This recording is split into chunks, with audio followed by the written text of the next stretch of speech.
हे धनी द सा नि रे सा ग म धा म ग रे नि ध. जगत मी आलो असा की जगत मी आलो असा की. सब कुछ खुदा से मांग लिया तुझको मांग कर, उठते नहीं अब हाथ मेरी इस दुआ के बाद. मी जसा जगलोच नाही.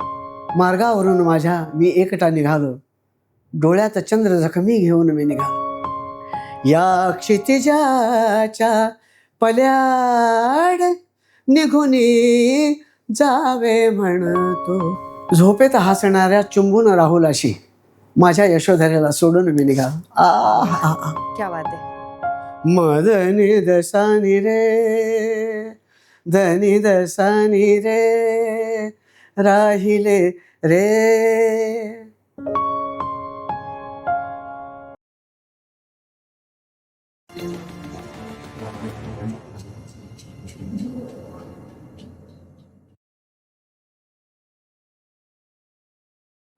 गझल म्हटलं की आपल्याला आठवतात ती प्रेमगीतं, प्रेम भावना. असं वाटतं किंवा असं समजलं जातं की पारंपरिक गझलेमधून प्रेम भावना व्यक्त केलेली आहे. गझल प्रेम, त्यातलं दुःख ही व्यक्त करत असते. परंतु आज आसपासच्या विशेष कार्यक्रमामध्ये मी ज्यांच्याशी बोलणार आहे ते गझलेमधून फक्त प्रेम भावना नाही तर सामाजिक जी वीण आहे, सामाजिक प्रश्न आहेत ते मांडतात. तुमच्या लक्षात आलंच असेल मी कोणाबद्दल बोलतेय. हो, अर्थातच गझल नवाज भीमराव पांचाळे सर. नमस्कार. नमस्कार. मी सुरुवातीला जसं म्हणाले की गझल म्हटलं की फक्त प्रेम भावना, पण मी जेव्हा तुमची गरिबाच्या लग्नाला नवरी काळी काय किंवा गोरी काय ही गझल ऐकते तेव्हा मला त्या गझलेमध्ये प्रेम भावनाच्या पलीकडे इथली जी व्यवस्था आहे, अगदी बरोबर, इथला जो समाज आहे, जो त्याला आवाज नाहीये, त्याचं सगळं चित्रण उभं राहतं.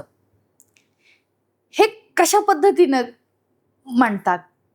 त्याचं कारण कदाचित मी ज्या परिस्थितीतून आलो त्यातही असेल की मला त्याबद्दल आपुलकी वाटते, त्याच्याबद्दल आस्था वाटते आणि ते माझ्यामार्फत पोचलं पाहिजे, गेलं पाहिजे. मी माझं जे प्रस्तुतीकरण आहे, माझी जी पेशकश आहे त्याच्या मार्फत ते व्यक्त झालं पाहिजे. नाहीतर मला वाटतं माझ्या ह्या प्रस्तुतीकरणाचा आणि ह्या व्यक्त होण्याला काही अर्थ होणार नाही की काय. मी नुसतंच गुडी गुडी आपलं सगळं चाललं आहे छान छान छान छान असं असं कसं चालेल बरं. मी ज्या परिस्थितीतून त्याचं मला जर भान असेल, खरोखर त्याच्याबद्दलची काहीतरी चाड असेल मला, तर मी माझ्या गाण्यातून मी जे पेश करतो, ज्या विधेला मी माझ्या प्रस्तुतीकरणाचं माध्यम बनवलं गझलला, त्यातून ते आलं पाहिजे. त्यातून जर लिखित रूपात ते व्यक्त झालं आहे तर गायन रूपात ते व्यक्त झालं पाहिजे. हे तसं पाहिलं तर एक चॅलेंज नाही म्हणता येणार, पण एक धारिष्ट्याचं होतं की असं ऐकतील का ज्या लोकांना साकी शराब आशुक माशुक ह्या ऐकायची सवय झाली आहे गझलेमधून. वास्तविक पाहता तसं नाही आहे. याला दोषी आम्ही गायकच आहोत. आम्ही गाण्यातून ऐकणाऱ्या रसिकांसमोर ते पेश केलं म्हणून ते त्यांना वाटलं की तेच आहे. वास्तविक पाहता फारसी गझल घ्या, उर्दू गझल घ्या आणि सुरेश भटांपासून आलेली मराठी गझल घ्या, सामाजिक प्रश्न, सामाजिक वेदनेचा हुंकारच आलेला आहे.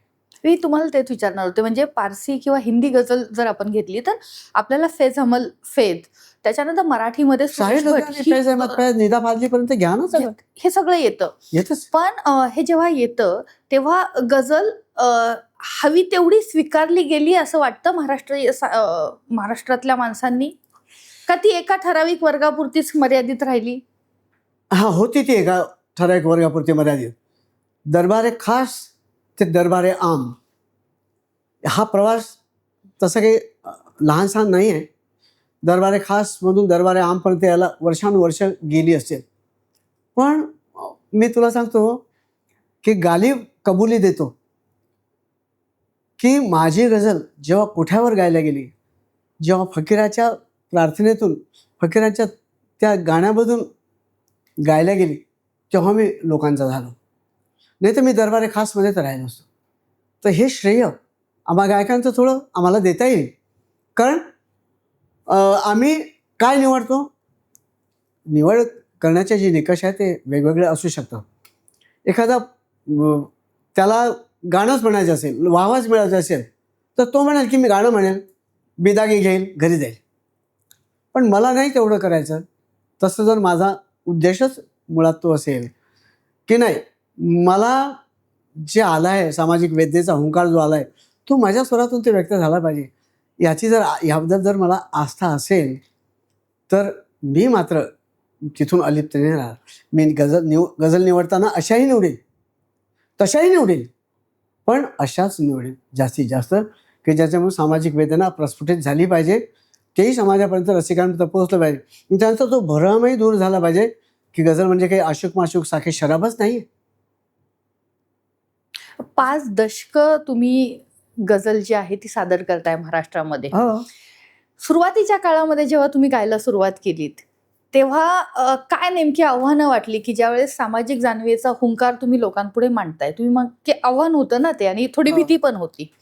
पण मग ते निवडताना, किंवा आता जसं पाहिलं जातं की एका मखरामध्ये बसायचं का साहित्यिकांनी, कलावंतांनी, हे जे म्हटलं जातं ना, आणि तुमच्या गझलेतनं विद्रोहाचा पण एक, ती नुसतं सामाजिक हुंकार नाहीये, तर तो विद्रोह आहे. बिलकुल बिलकुल आहे. इथल्या अभिजन वर्गानं तुमची गझल कशी स्वीकारली? आधी ती अभिजन वर्गाने स्वीकारली. आता मी असं सांगेल की मी 1972 साली पहिली मैफिल केली होती अकोल्याला. त्या काळात अमरावती अकोल्याचा तो शिक्षणाचा माझा काळ होता. परिस्थिती अशी होती अमरावतीच्या काळात की मी जेव्हा खेड्यातून शहरात आलो, तेव्हा सगळीच बोंब होती. भाषा, आकलन आणि एक बुजरेपणा जो होता. खेड्यातूनला माणूस जो बुजतो शहरीकरणाला, शहरातल्या लोकांना, त्यांच्या ऐकून शिष्टपणाला, तसं माझं फार झालं. आणि मला मी म्हटलं, आले आपल्याला, आपण तर डोळा म्हणतो, हे तर डोळा म्हणतात, तर आपल्याला तळं येतच नाही. आपण पाणी म्हणतो, हे पाणी म्हणतात, मला तर येतच नाही. मग आपल्याला येईल कसं? मग प्रॅक्टिस करून येईल. उर्दू शिकत होतो त्याही काळात, उर्दूच्या गझल ऐकत होतो, आणि त्या काळातल्या उर्दूच्या कव्वाल्या ऐकायला जात होतो रात्रभर. उर्दूचा चष्का म्हणजे मला हे सगळं जे हे एका विशिष्ट वयात ते आकलन होतं. गझल हा एक खूप सुंदर काव्यप्रकार आहे, पण तो अत्यंत प्रगल्भ काव्यप्रकार माझ्यासारख्या विद्यार्थी दशेतल्या पोराला माझ्यात कसा रुजला हे मला अजून कळत नाही. तुला खरं सांगतो, तो रुजला. तो नाद आहे, तो नाद लागला कसा? तो नादच आहे, खुळा नाद आहे तो तसाच लागायला पाहिजे. आणि तो अंतर्मनात कुठे आवडला मला कळते, पण मला नाद लागला. आणि मग ते ऐकता ऐकता एक रुजलेलं ते जे असतं, रुजले पण आपल्यामध्ये ते असं फुलत फुलत जातं. त्या काळात मग सुरेश भटांची भेट झाली अमरावतीत. म्हणजे 72च्या आधी, 1972च्या आधी सुरेश भटांची भेट, म्हणजे दुरून भेट, दूरदर्शनच होतं ते माझ्यासाठी. ते कुठेतरी त्यांच्या दरबारात त्यांच्या मित्रांना ऐकवत आहेत, आणि मी आपला कुठेतरी काय गर्दी आहे म्हणून बघायला गेलो, तर हे एक अवाढव्य अचाट प्रचंड व्यक्तिमत्व बसलाय, काय ऐकवत आहे. त्या काळामध्ये गझलचा सूत्रपात माझ्या आयुष्यात झाला. तो असा झाला की मग मी तर असं म्हणतो गमतीने की आपण ठरवतो ना, आपण हे करू, आपण ते करू, आपण हे बनायचं. आपण मला तसं झालंच नाही, माझं तसं जमलंच इथे. कारण मी काय करावं हे जणू गझलेने ठरवून दिलं, तू हेच करायचं बेट्या, कुठे भटकायचं. हे वेळ घरच्यांनी कसं स्वीकारलं? घरच्यांनी स्वीकारायचा प्रश्नच नव्हता. कारण एक तर आम्ही 500-600 लोक वस्तीच्या गावातले, तिथं दुसरीपर्यंत शाळा, त्याच्यानंतर बाहेरच्या गावी पायी जाणे, पायी येणे असं शिक्षण, घरचा पहिला शाळा जाणारा मी. त्याच्यामुळं हे सगळं माझं करणं, आणि नंतर अमरावतीला येणं म्हणजे विद्यार्थीगृहात राहणं, मागासवर्गीय विद्यार्थ्यांचं हॉस्टेल तिथं राहणं, आणि तिथं जेमतेम फी कशी बशी भरता यावी एवढीच त्यांची इच्छा असायची की जातो शिकतोय ना, पण हे हे करतो हे वाईट आहे की चांगलं आहे, की त्याला पुढे नेणार आहे की मागे खेचणार आहे, काही काही काही काही कशाचा पत्ता नाही. करतोय ना बाबू, शिकतोय ना, बस एवढं. मग मी शिकतही होतो, एक गाणं शिकत होतं, शास्त्रीय गाणं शिकत होतो. कोणी मला सांगितलं नाही काय करावं. शास्त्रीय गाणं शिकायचं आपल्याला. शास्त्रीय गाण्याचे कार्यक्रम अमरावतीला खूप छान व्हायचे, ते शिकायचं. मला कव्वाली आल्या पाहिजे, मला गझल गाता आली पाहिजे, हे आलं पाहिजे, ते आलं पाहिजे, नाट्यगीते आली. असं काय वाटेल ते अदाशासारखं शिकणं शिकणं शिकणं, अशा ह्याच्यामध्ये मी ते शिकत गेलो. आणि मग अशा भटांची काय. भटांची पहिलं तुमची भेट जी होती ते दूरदर्शन होतं. हां, त्याच्यानंतर जेव्हा पहिल्यांदा भटांना भेटलात, तो प्रसंग काय होता, त्या आठवणी काय? मला अकोल्याला ज्यांनी नेलं, म्हणजे मी आज जो काही आहे, त्यांनी मला सोबत नेऊन मला कॉलेजमध्ये घातलं नसतं, नाहीतर मॅट्रिकनंतर काही खरं नव्हतं. कारण हॉस्टेल मॅट्रिकपर्यंतच होतं. त्याच्यानंतर काय करावं, परिस्थिती तर नाहीच मिळे. तर काय करावं हा मोठा प्रश्न होता. म्हणजे एकतर गावी परत जायचं, आपलं नेहमीच निंदण खुरपण काय वाटेल ती कामं करायची, नाहीतरी मदत करत होतो. गुरं राखायला जायचं, छान आनंदाने. बरं, आता त्या आम्ही हे करायचो, आम्ही काय भोगलं दुःख वगैरे, आम्ही काय कष्ट, ते अजिबात नाही, शिवलंही नाही मनाला कधी. कारण आम्ही एवढ्या आनंदाने करायचो. बरं, असंही नाही की आपणच करतो, नवलाचे आहोत आपण, सगळ्यांनाच करावं लागायचं. म्हणून आपण त्याचं उदात्तीकरण म्हणणं किंवा त्याला ग्लोरिफिकेशन म्हण किंवा आम्ही काय वगैरे असं असं रुदन म्हण, असं अजिबात नाही. मला तर तुला सांगतो ना, त्या आठवणीसुद्धा मला ऊर्जा देतात की मी कसा जंगलात भटकायचो, गुरांमागे जायचो, इकडे डुंबायचो. हे सगळं मला अजूनही मी आठवतो, मी आनंद विभोर होतो. तर अशा काळातला, म्हणून घरच्यांचं दखलच नाही माझ्या आयुष्यात. मी कसा बसा उन्हाळ्यात सुट्टी लागली की गावी येणं, वडिलांना शेतीत मदत करणं आणि मग परत आपलं अकोल्याला गेलो. तेव्हा किशोरदादा मोरेंचे खास मित्र सुरेश भट, त्यांच्या बैठकीतले, तेही अमरावतीचेच किशोरदादा. आणि मला म्हणजे त्यांचाच आधार होता शिक्षणाचा. मग आणि त्यांच्याकडे वपू कांड्यांपासून तर खरातांपासून तर शन्ना नवऱ्यांपासून तर सगळे दादांच्या घरी, एवढ्याशा घरात अकोल्याला. आणि ते शिवाजी कॉलेजमध्ये लेक्चर होतं. सगळ्यांचा सहवास मिळाला आणि सुरेश भटांची मैत्री त्यांची असल्यामुळं मी त्यांची जी गझल इथल्या त्यांच्या अमरावतीच्या दरबारात ऐकली होती, मी दादांना म्हणालो मला ते जे पहिलं ऐकलं ते ऐकायचं यांच्या तोंडून. मला पाठ होतं पण त्यांच्या तोंडून ऐकायचं. आणि मग माझ्या आयुष्यामध्ये कंपोज केलेली किंवा त्यांच्याच पावलावर पाऊल टाकून पुढे नेलेली तीच गझल होती माझी. 2 ओळ, एक शेर त्यातला. बेशक बेशक, मी वाटच बघत होतो कधी म्हणायला सांगते. आ, आ, आ, जगत मी आलो असा की, जगत मी आलो असा की, असा की जगत मी आलो असा की, मी जसा जगलोच नाही. क्या बात आहे. मला त्या वयात हे जे आकलन आहे हे शक्य नव्हतं, पण आतल्या मनाला होत असेल कदाचित. मी जसा जगलोच नाही, जगत मी आलो असा की, मी जसा जगलोच नाही. एकदा एकदा एकदा तुटलो तुटलो असा की, मग पुन्हा जुळलो क्या बात आहे. नाही, जगत मी आलो असा. वा. हे पुढे जेव्हा जात राहिलं हा प्रवास टप्प्यावरती, तो कसा होत गेला? तुम्ही गझलेच्या प्रेमात पडलात, गझल तुमच्या प्रेमात पडली, आणि हे कसं बहरत कसं आलं? मी गझलेच्या प्रेमात पडलो. म्हणजे ते खरं तर प्रेमात पडायचं वय असतं आपलं कॉलेजचं वगैरे. हा, तुमच्या प्रेमात कोण कोण पडत? ते नाही सांगत. पण नाही, म्हणजे तेव्हाच तुम्ही एकदम कॉलेजमध्ये असताना हिरो असाल ना, की गझल गातोय, कार्यक्रम करतोय असं. पर्सनॅलिटी वाटते का माझी हिरोची? नाही, पण एक वेगळं हे होतं ना त्यामध्ये. नाही बाबा, असं काही नव्हतं. आम्ही भंटोल म्हणजे टिवल्या बावल्या गाणं म्हणणं हा फक्त एक लोकांच्या आवडीचा म्हणतो. नाही तर आम्ही म्हणतो टिवल्या बावल्या करणे, भटकणे, तसतः गप्पा मारणे, असं छान मित्र जोडण्याचा छंद आणि मित्रांमध्ये गप्पा नादिष्टपणा तो. त्याच्यामुळं ते हे हे फार कमी होतं. काय म्हणत होती? गझलेच्या प्रेमात. त्याच्या प्रेमात मी पडलो. पण हे हे वाढतच गेलं माझं. मग काय झालं की मी कंपोजिशन करायला शिकायला लागलो. एक मनाशी निश्चित होतं की आपण कोणासारखं नाही गायचं, प्रति नाही व्हायचं कोणाचं. म्हणजे मेहदी साहेब ऐकत होते त्या काळी. रेडिओ रात्री उशिरा ट्यून व्हायचा आणि चुकून, आणि मग त्या मेहदी साहेबांच्या गजला लागायच्या उशिरा, मग त्या ऐकायचो. आणि खूप सुंदर सुंदर गजल, आणि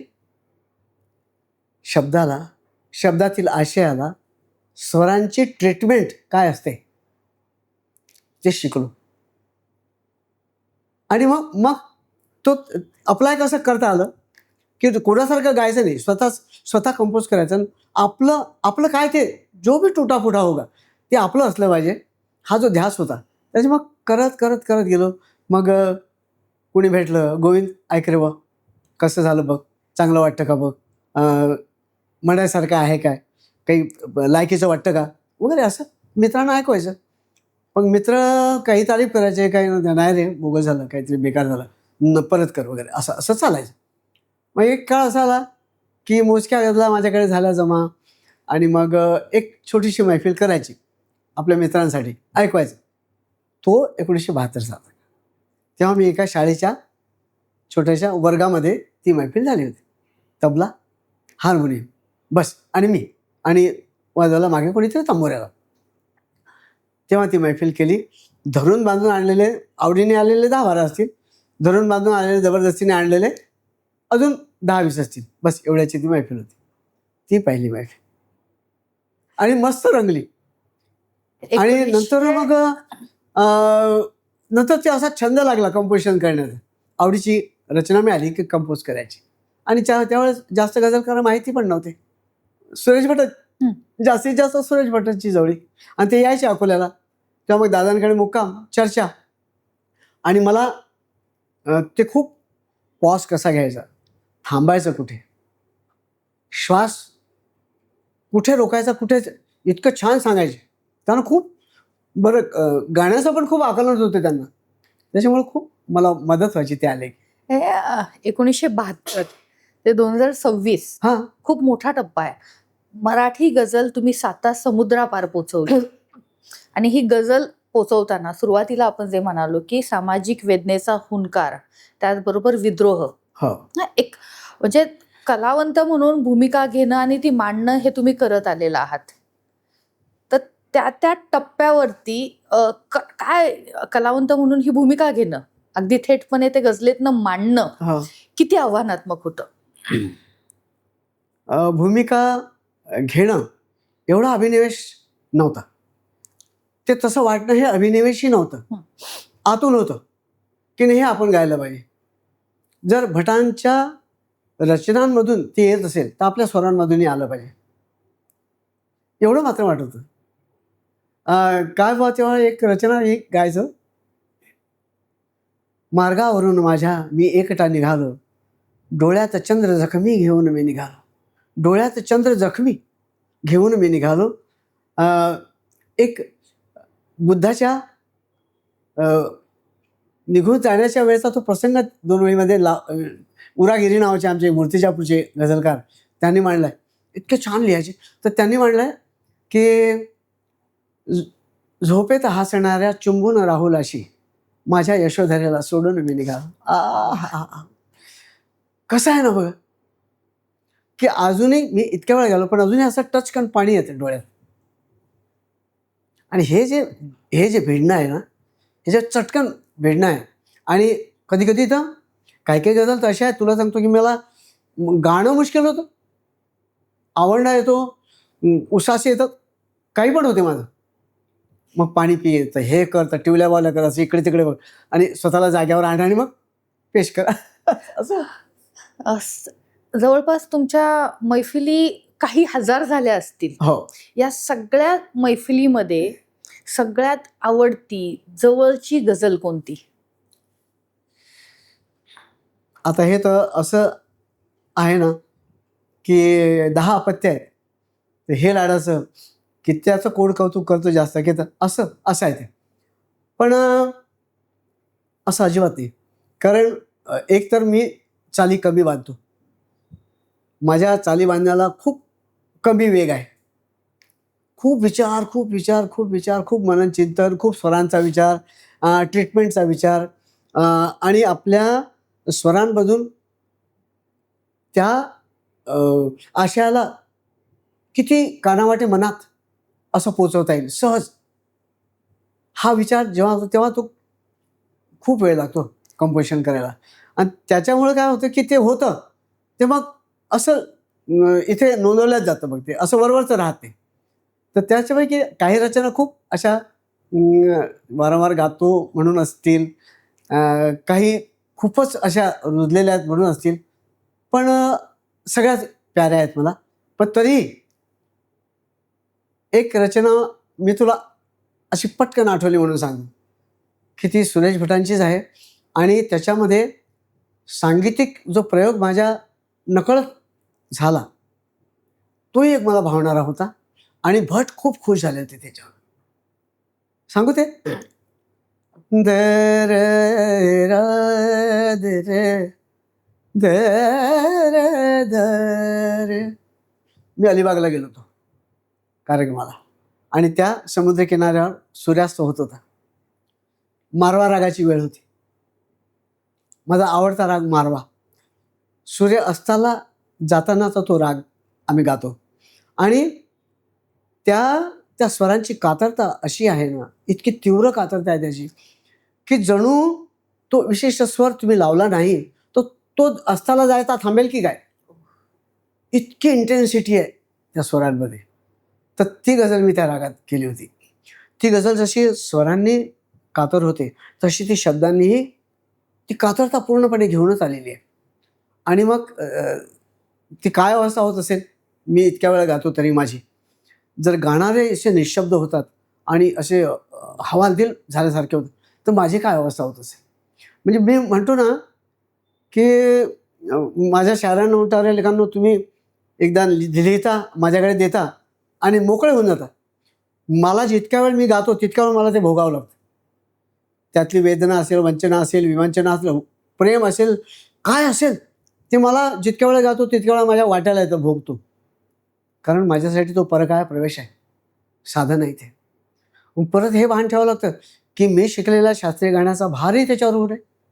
ते सगळं त्याला पोषक व्हावं आणि ते पोसावं नीट कानावाटे मनात. तर अशी ती एक रचना. रे द रे दे रे द रे राहिले रे अजून राहिले रे अजून श्वास किती राहिले रे अजून श्वास किती किती जीवन आहे तुझी मिजास किती राहिले रे अजून श्वास किती राहिले रे. आता हा जो रे आहे हा रचनेतला रे आहे आणि ह्या रागाचा जो मुख्य स्वर आहे ज्याला आम्ही वादी स्वर म्हणतो. रागामध्ये 2 महत्त्वाचे स्वर असतात, एक वादी असतो आणि एक संवादी असतो. तर सगळ्यात महत्त्वाचा स्वर म्हणजे वादी, तो आहे रे, कोमल ऋषभ ह्या रागातला. मग रचनेतला, भटांच्या लिखित रचनेतला रे आणि माझ्या रागातलाही रे, याचा जेव्हा संगम झाला, हे जेव्हा संलग्न झाले तेव्हा तो जो काही आनंद त्याला काय म्हणून मला कळत नाही अजून, ते कसं झालं. आणि भटांना ऐकवलं तर म्हणे कसं केलं असेल तू. मग मी त्यांना सांगितलं हे धनी द सा नि रे सा ग म धा म ग रे नि ध म ध नि द सा नि रे ध नि द सा नि रे राहिले रे.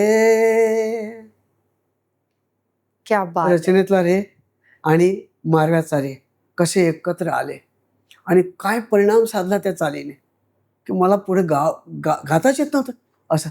आणि भट म्हणाले कसं साधलं रे बाळा तू. एरवी भट मला खूप झापायचे, हे हे ते हे का नाही केलं, तसं काय केलं हेच. पण असले खुश झाले ह्या रचनेने. हे दोन ऋषभ जेव्हा आले एकत्र गाण्यातला आणि स्वरातला. तुम्ही आता जे बोलताय ते ऐकताना म्हणलं मला आता तुम्हाला काय प्रश्न विचारावे, म्हणजे ती जी वेदना तुम्ही सांगताय की अरे प्रत्येक वेळी जीवनाची साक्ष काढली, राहिले रे अजून श्वास किती. किती जीवन आहे तुझी मिजाज किती. किती किती मिजाज त्या जीवनाची जगण्याची. साक्ष काढली. काय काय करावं द्यावं लागतं त्यासाठी, मिजाज पुरवण्यासाठी काय काय करावं लागतं हे सगळं त्यात नाही. वयाची 75, 5 दशक गझल. काय हा प्रवास जो आहे गझल, आता नवीन मुलांना जेव्हा शिकवता त्यावेळेस काय वाटतं? आनंदाचा प्रवास आहे. एक एक मनाची जी धुंद अवस्था असते ना, त्या धुंदीतला प्रवास आहे. आणि मस्त म्हणजे जगाचं देणं घेणं नाही, कोणाशी स्पर्धा नाही, असूया तर नाहीच नाही. आणि आपल्या रसिकांचं प्रेम आणि आपले स्वर आणि आपलं प्रस्तुतीकरण ह्याच्यामध्ये इतकं रमता आलं की कोणी नावं ठेवतं काय, किंवा इव्हन मी तर त्याही माझ्या मित्राला माफ केलं की ज्याने मळलेली वाट सोडून गझलची वाट निवडली. जे जे त्या काळी चालणारच नव्हतं, पैसे ज्याची गरज होती आपल्याला उपजीविकेसाठी त्याची सोय नव्हती मुळात, ते स्वीकारतो म्हटलं. त्यांनी मला वाटलं तुला भिकाचे डोहाळे लागले, भिकेचे डोहाळे लागले, तुला हे काय करतोयस तू, तुझी अवस्था आहे का हे करण्याची. त्याचही मला काही वाटलं नाही, इतका धुंदीत आहे. आणि म्हणशील 75 तर लोकांनी 75 करू करू मला 75 केलं. मला नाही वाटत अजिबात 75 वगैरे. आणि काय आहे की आपण इतकं जग फिरता आलं आणि हे लोक प्रेमाने म्हणतात की तू गझलला इथे पोचवलं, 7 समुद्रा पलीकडे नेली गझल. असं होईल का बरं. गझलने माझं बोट धरून मला तिथे नेलं, हे खरं आहे. मी कोण तिला नेणार. ती आता आता खरं सांगू तुला एक गोष्ट आहे ना की गझलनी मला बोट धरून आहे की नाही, ते खरं आहे की नाही. गझल नसती तर माझं काय झालं असतं बरं. असे नाही की आपण कोणी 30 मार्क होतो, आपल्यामुळे कोणी काही गॉडफादर होते किंवा काही पुढे नेणार होते. गझलनीच नेलं की नाही पुढे. मग काय गझल एके गझल, गझल जुने पण गझलच. गझलचे पुढचे काय पाडे असतील तर सगळं गझल. तसं इलाही जमादारांच्या पण अनेक गझल रचना ज्या आहेत त्या तुम्ही सादर केलेल्या आहेत. हो, त्यातली गझल आवडती. इलाही म्हणजे जवळचा मित्र. तर त्याच्या किती रचना बांधल्या मी. आणि जेव्हा मी मुंबईला आलो, 82 साली आलो असेल मुंबईला, तर तेव्हा गझलकार कोण कोण आहेत, सुरेश भटांच्या व्यतिरिक्त काही गझला आल्या होत्या. संगीताबाई जोशी, इलाहीचे माहीत होते, पण त्यांच्या रचना मिळवायच्या, त्यांना ऐकायचं, त्यांच्याशी संभाषण करायचं, त्यांच्याशी जवळीक करायची आणि त्यांच्या गझला घ्यायच्या. असं ते त्या हिशोबाने मी पुण्याला आलो होतो. 82-83 आलो होतो. आणि दूरदर्शनचे नुकतेच कार्यक्रम माझे सुरू झाले. तर मग इथे जे भेटले त्यामध्ये इलाही एक होतं. संगीताबाई जोशींच्या घरीच आम्ही बसलो होतो आणि मग तिथे अंदाज आरशाचा तिथे सुरू झाली गझल. ती गझल तेव्हाची आहे.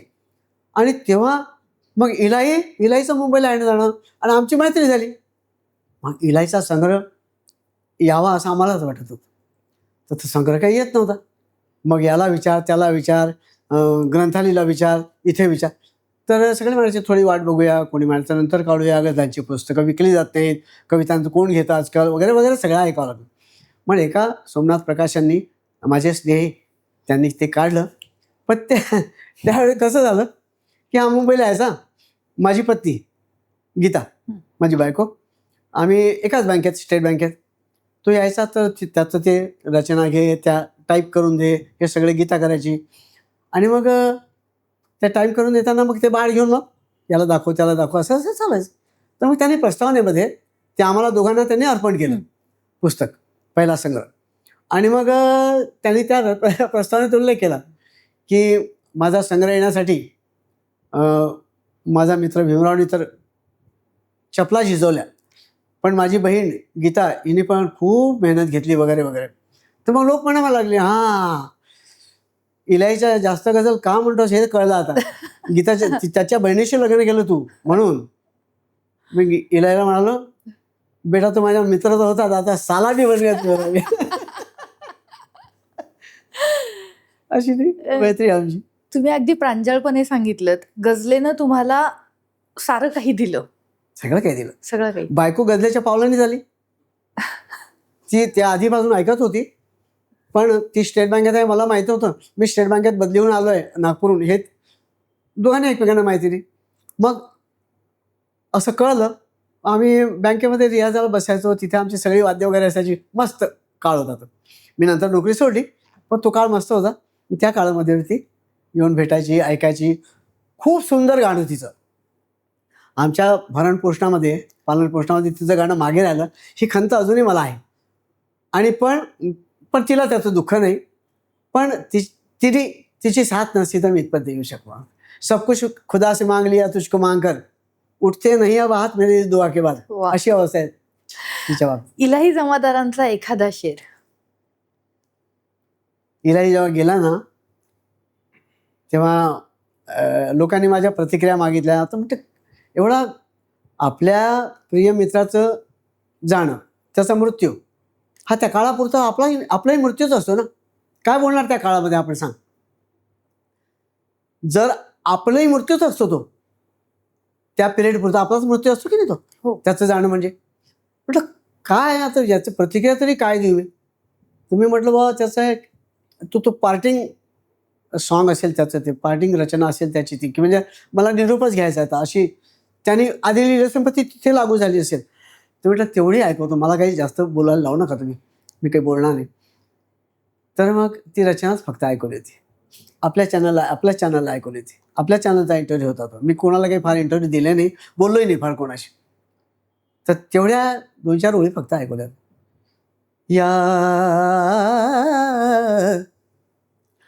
या क्षितिजाच्या, या क्षितिजाच्या, या क्षितिजाच्या, या क्षितिजाच्या पल्याड निघुनी जावे म्हणतो. या क्षितिजाच्या पल्याड निघुनी जावे म्हणतो, जावे म्हणतो, जावे म्हणतो. या क्षितिजाच्या पल्याड निघुनी जावे म्हणतो. आकाशाला कायमचे, आकाशाला कायमचे टाळावे म्हणतो. अगदी. खरं तर तुमच्या बरोबरची मैफल कधी संपावी असं वाटतच नाही. पण शेवटचा प्रश्न, गझलेला तुम्ही अजून काय द्यायचं बाकी राहिलं असं वाटतंय? गझलेनं तुम्हाला काय दिलं हे तुम्ही सारं सांगितलं. गझलेला तुम्हाला अजून काय द्यायचंय?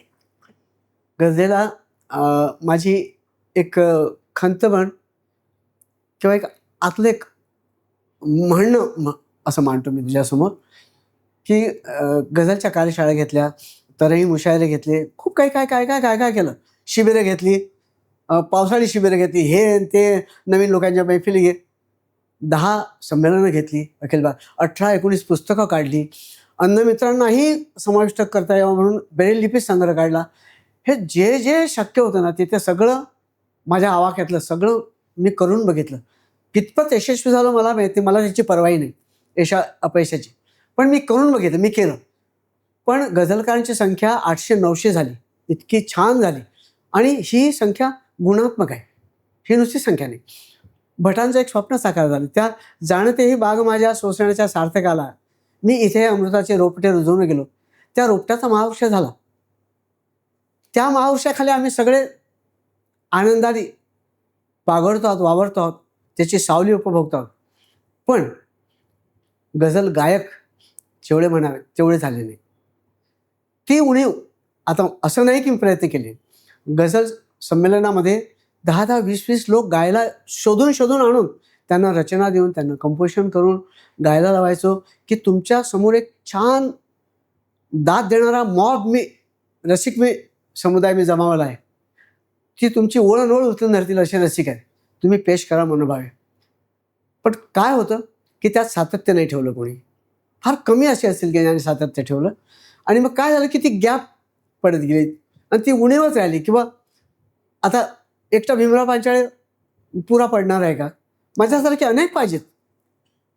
मी म्हटलं माझा कोणी प्रतिस्पर्धी असो, कोणी तसं म्हणतं कोणीच कोणाचा प्रतिस्पर्धी किंवा नसतोच. प्रत्येकाची आपापली स्पेस असतेच ना. ह्या आपल्या संगीताच्या दुनियेत आहे तशी इतर दुनियेत असतेच ना. ती जागा कोणी घेतं का? आपली स्पेस आपल्याला मिळते. त्यामुळं मला कोणाशी स्पर्धाच कधी करावीशी वाटते. त्याच्यामुळं मला ही भीती नाही की उलट हे मला की सगळेजण गझल गायला गेली पाहिजे. उलट चांगल्या आवाजाचे आणि चांगले शिकलेले लोक ज्याला गझल लिखित गझल कळते, त्यातल्या बिटवीन द लाईन्स अर्थ कळतात, शायराला काय पोचवायचं आहे ते कळतं, असे लोक गझल गायकीकडे वळले पाहिजे. आणि म्हणून तिथे मी कमी पडलो आणि मला ते करायचं आहे. आता मी तुमच्या साक्षीने सांगतो की मी कार्यक्रम अत्यंत कमी करणार आहे. कमी करत करत थांबवणार आहे म्हणणं. आणि मी शिकवण्याकडे, म्हणजे मी आता शिकवणे हा शब्दसुद्धा मी जरा आवडता घेतो. मला जे अनुभवाने आणि शिकून गुरूंकडून आणि माझे अदृश्य गुरु ज्यांनी मला त्यांचं नुसतं ऐकून शिकलो, अशांकडून जे मला मिळालं ते मला आता शेअर करायचं, शिकवण्याने शेअर करायचं. आणि त्याच्यासाठी माझे गुरुकुल, गझलचं गुरुकुल असावं ही संकल्पना होती. त्याचे प्रयत्न होते आणि मला नाही झालं ते तर मी माझ्या घरी शिकलो. पण ते करायचं. मला गझलचं ते माझं देणं आहे. म्हणजे गझलचं देणं म्हणशील तर माझं ते राहिलं, ते मला करायचं. किती सुंदर आहे की 5 दशकं गझलेला तुम्हीही भरभरून दिलंय तरी सुद्धा अजून देणं बाकी राहिलंय म्हणताय आणि ते पूर्ण करायचंय. खरं तर तुमच्या मैफिली अशाच निरंतर सुरूच राहोत.